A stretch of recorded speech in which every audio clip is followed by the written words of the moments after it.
Tehran Times, one of Iran's state-run newspapers, published an article threatening to attack Israel with airstrikes for just one wrong move.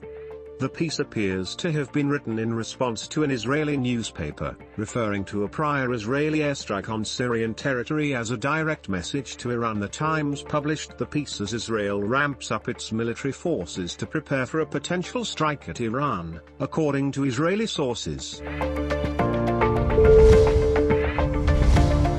Taiwan hopes for progress on trade talks with the European Union next year when France takes over the bloc's presidency, and democracies must work together in the face of authoritarianism, President Tsai Ing-wen told French lawmakers on Thursday. 4 children have died and 5 other kids were injured in a freak bouncy castle accident in Australia. 2 boys and 2 girls died when they fell from a height of about 10 meters after a bouncy castle was thrown into the air by the wind, police said. Tragedy had ensued when the children had been celebrating the last day of the school year in Tasmania.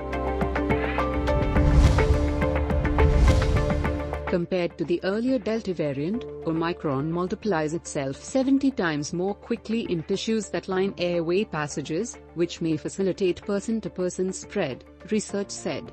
But in lung tissues, Omicron replicates 10 times more slowly than the original version of the coronavirus, which might contribute to less severe illness. South Africa's National Coronavirus Command Council has retained its lockdown at adjusted level 1, or the lowest of a 5-tier system of restrictions, in the battle on the Omicron variant, health authorities said on Thursday. Scientists suspect that Omicron is more transmissible, given its rapid spread, but say it is too early for definitive conclusions on the severity of the disease it causes. As the nation mourns 7 years of the terror attack at the Army Public School in Peshawar, which martyred 147 people, Prime Minister Imran Khan pledged never to turn his back on the survivors and parents of the children martyred in the tragedy. He assures no enemy can demoralize the nation ever. Prime Minister Imran Khan inaugurated the SKARDU International Airport and the strategic Jaglat-SKARDU Road Thursday, highlighting how the airport will promote and enhance international tourism in the region. "I cannot tell you how your lives are about to change with the help of this SKARDU. You cannot picture it right now, but I can," he told the audience. Just hours ahead of the third and final T20I match between Pakistan and West Indies that is set to take place at Karachi's National Stadium today, 5 more West Indian players and support staff tested positive for COVID-19, Cricket West Indies confirmed in a statement Thursday morning.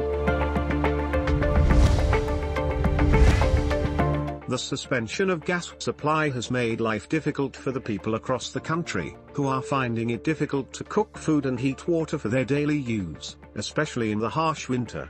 Meanwhile, the SUI Northern Gas Pipelines has decided to cut off the gas supply to captive power plants in view of the rising heating and cooking demand from the domestic sector.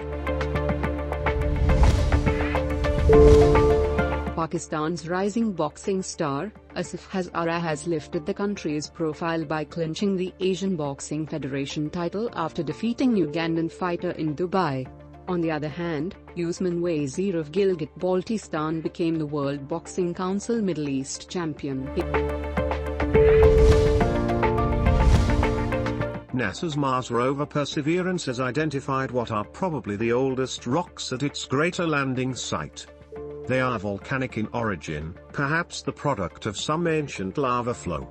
This will tighten our understanding of the history of not only the touchdown location but of Mars generally and the wider solar system beyond. Perseverance dropped into Jezero crater in February.